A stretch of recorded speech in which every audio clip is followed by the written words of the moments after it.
Last Rajasthan police का paper देखेंगे तो स्त्री शक्ति पुरस्कार प्रश्न पूछा गया था और इस तरह की एक दो योजनाओं को पूछा गया।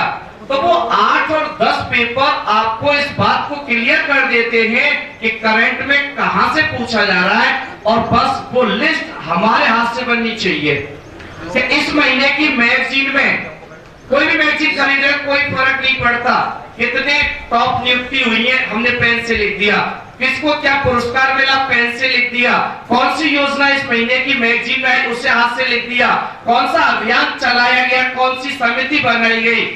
समिति के नाम पर देखो मैं क्वेश्चन बहुत अच्छा आपको बताने जा रहा हूं। रिफाइनरी को लेकर के चर्चा है, करंट का मतलब है चर्चा क्या है कि नहीं है रिफाइनरी, दोनों तरह से चर्चा है। एक तो राजस्थान में लगेगी नहीं लगेगी ये बहुत बड़ा मुद्दा है। पेट्रोलियम मंत्री कौन है, करंट बन गया। लास्ट ईयर पूछा था रेल मंत्री कौन है, तो इस तरह करंट तैयार होता है कि वो चर्चित मुद्दे क्या है। तो रेल मंत्रालय बार बार बदल रहा था तो करंट हो गया। अब ये रिफाइनरी चर्चा का विषय है तो 3 जगह करंट बना गई। क्या बना गई, एक तो बाड़मेर से किस जिले में उसका बदलाव होगा, रिफाइनरी लगाने के लिए कौन सी समिति गठित की गई थी, और रिफाइनरी का जो प्रस्ताव आया था तो उसमें क्वेश्चन आ जाता है कि रिफाइनरी का जो प्रस्ताव आया वो किस जिले के लिए आया था, अब किस पे लगाई जाएगी, और रिफाइनरी या पेट्रोलियम से संबंधित वो समिति कौन सी गठित की गई थी, और वर्तमान में पेट्रोलियम मंत्री कौन है। ये 4 तरह के प्रश्न बने और 4 से 5 में कोई प्रश्न ही नहीं स्टाइल का बन रहा है। कोई त्रिपाठी समिति का गठन किया गया और वीरप्पा मोइली पेट्रोलियम मंत्री हैं। अब 4 करंट आपने लिख लिए, तो अब अगर रिफाइनरी को लेकर करंट का प्रश्न आता है तो क्या बाहर जाएगा। इस तरह से चर्चित मुद्दे को उठाया जाता है। अभी गोपालगढ़ कांड भरतपुर से जुड़ा हुआ है, एक चर्चित मुद्दा हो गया। अब क्वेश्चन आ जाता है गोपालगढ़ चर्चा में रहा, तो अब इसमें प्रश्न के जो ऑप्शन होंगे जातीय दंगे, सांप्रदायिक दंगे, किसान आंदोलन, या आपके पूछा जा सकता है जल की समस्या। तो ना तो जल की समस्या है, ना जातीय दंगे हैं, और ना हम ये कह सकते हैं कि यहाँ कोई किसान आंदोलन हुआ। एक्चुअल में ये सांप्रदायिक दंगे थे। क्या थे ये?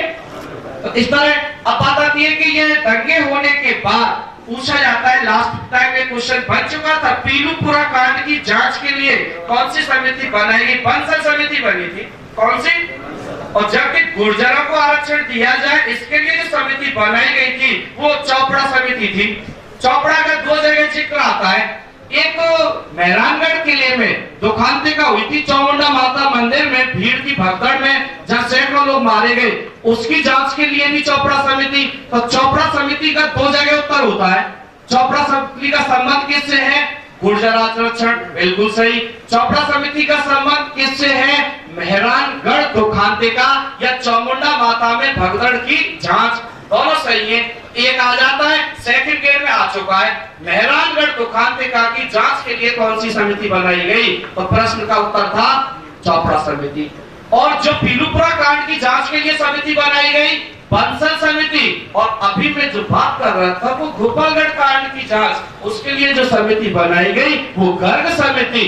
अब ये समिति शब्द कहां से निकला, मैं जिक्र कर रहा था रिफाइनरी का, किसका, रिफाइनरी। तो वहां एक शब्द है त्रिपाठी समिति। पुलिस प्रशासन में सुधार के लिए गणेश सिंह समिति बनाई गई। आप समितियों को जब ढूंढते मटेरियल में एक आता है सत्यनारायण राव समिति की सिफारिशों के आधार पर क्या हुआ था, तो उसके आधार पर हुआ था कि 1949 में राजस्थान उच्च न्यायालय जयपुर बनाया गया और उसे स्थानांतरित किया गया 1957 में जोधपुर में। तो ये एक पॉइंट आपको सारे पॉइंटों को निकालने का मौका देता है, लेकिन आपके पढ़ने का जो तरीका है आप कटआउट पढ़े। कैसे पढ़े, अब यहाँ को अंतर तुमने समझ जाएंगे। कटआउट तो जब पढ़े कब, जब वास्तव में बहुत ज्यादा ऑलराउंडर है और दम है। यहाँ को मतलब है कि खेत में पानी कटआउट जब चलेगा जब ट्यूबवेल धुआंधार पानी दे रहा है। गलत कह रहा हूँ का? अगर वहां ट्यूबवेल में पानी कम है या वहां पानी कम है तो क्यारी भरा बनाए जाएंगे छोटे छोटे। गलत कह रहा हूं? और उस कम पानी को ज्यादा खेत में सिंचित किया जा सकता है, नहीं किया जा सकता है। छोटे छोटे क्यारी भरा बना करके, और जब पानी धुआं आ रहे तो बिना क्यारी भरा के छोड़ दो। तो आप पढ़ते हो कटाऊ और ट्यूबवेल में पानी ना है।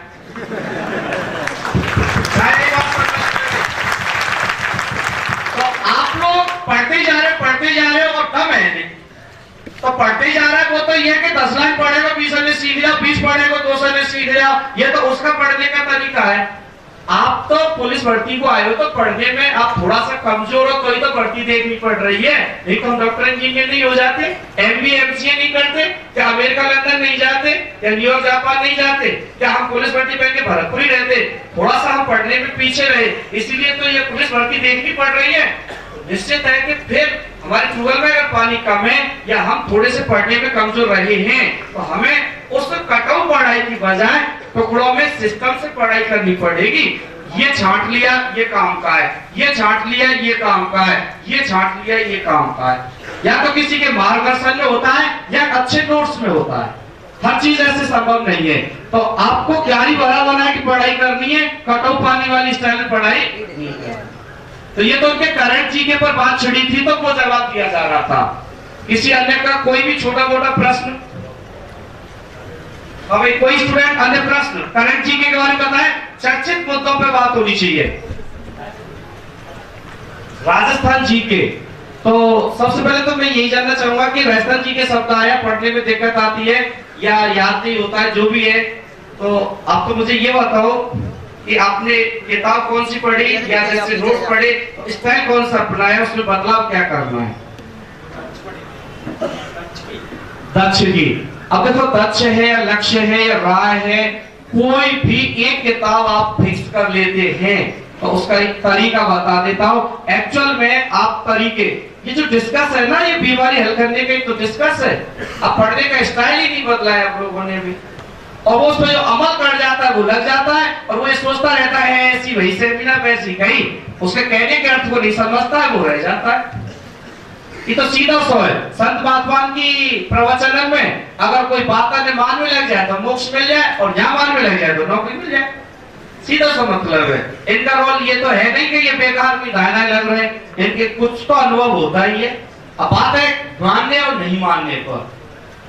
तो देखो, आप पढ़ने का कभी भी तरीका अपनाएं और आपको लग रहा है आप याद नहीं कर पाते तो एक्चुअल में गलती करके सीखते, और जब तक आप गलती नहीं करोगे तब तक आप नहीं सीखोगे। और उसका सबसे बेस्ट तरीका है, आपने किसी भी टॉपिक को एक बार पढ़ दिया, पढ़ने के बाद उसमें आपको लग रहा है 20 प्रश्न बन रहे हैं, 30, मतलब इससे संबंधित, अब कॉपी पर केवल प्रश्न लिखते जाओ, उत्तर भले ही आपको दिखाई दे रहा, उत्तर को मत लिखो। किसको मत लिखो? उत्तर। कॉपी पर उस टॉपिक के 20, 30, 40, 25 या 50 जो आप प्रश्न बना सकते हो, अपने आप बनाओ उस मेथड से प्रश्न, और बिना उत्तर के प्रश्न लिख दो। उदाहरण से बात करूं मैं तब और क्लियर होगा। कोई भी आप टॉपिक का नाम बोलो, आपकी समस्या है तो कोई भी टॉपिक बोल दो।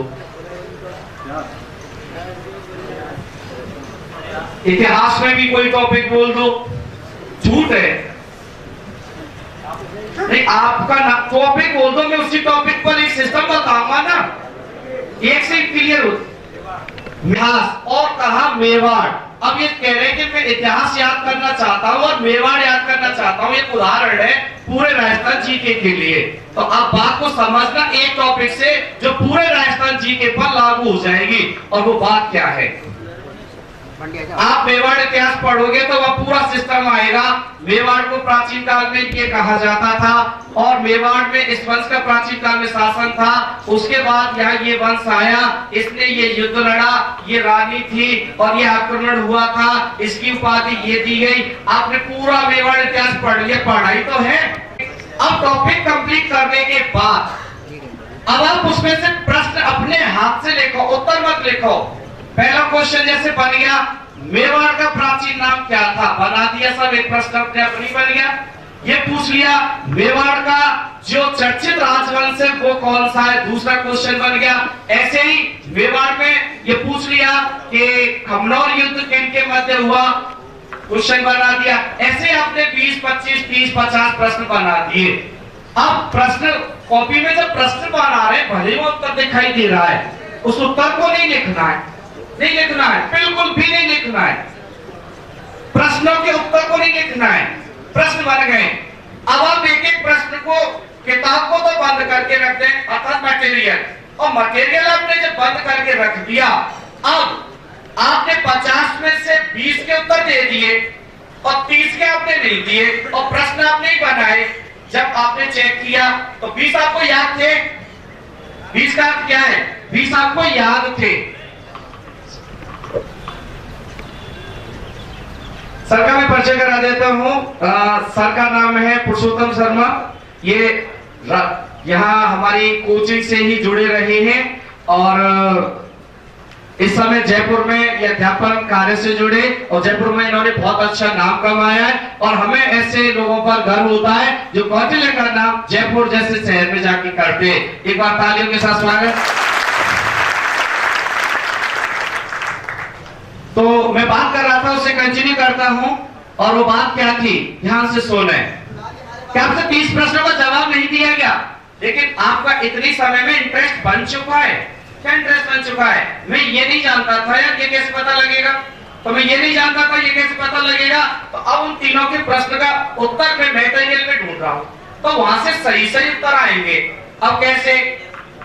ये पूछा जाए कि राघव चेतन कौन था, तो राघव चेतन, अब आपने प्रश्न तो लिख लिया लेकिन आपको पता नहीं चला, याद नहीं आया, तो उसी समय आपको याद आएगा, वो हमेशा के लिए याद आ जाएगा। एक ब्राह्मण था जो मेवाड़ दरबार में आता रहता था। आपको खमनौर युद्ध आपने लिखा था, पता लग गया हल्दी घाटी युद्ध कोई कहा गया है, 3 प्रश्न लिखे, तो एक लिस्ट सी तैयार होगी जिसको मैं एक साथ बोलना चाहूंगा।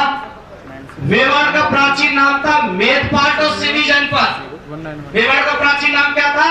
मेदपाट और सिवी जनपद। और मेवाड़ का सबसे प्राचीन राजवंश है गोहिल। गोहिल के बाद आया था सिसोदिया। गोहिल वंश का जो संस्थापक था वो गुहादित्य था और सबसे शक्तिशाली शासक था बप्पा रावल, और बप्पा रावल को इतिहास में कहा गया था कालूस। और गोहिल वंश या सिसोदिया वंश के आराध्य देव हुआ करते थे एकलिंग जी। एकलिंग जी के मंदिर का निर्माण करवाया था बप्पा रावल ने नागदा में, और गोहिल वंश की राजधानी हुआ करती थी नागदा। और गोहिल वंश के शासक बप्पा रावल ने चित्तौड़ के शासक मानगोरी को पराजित किया, लेकिन राजधानी नहीं बनाया। बाद में एक शासक आया था जिसका नाम है जैत्र सिंह, उसने मेवाड़ की राजधानी बना दिया चित्तौड़ को। फिर सिसोदिया वंश का हृदय जो होता है जैत्र सिंह से पहले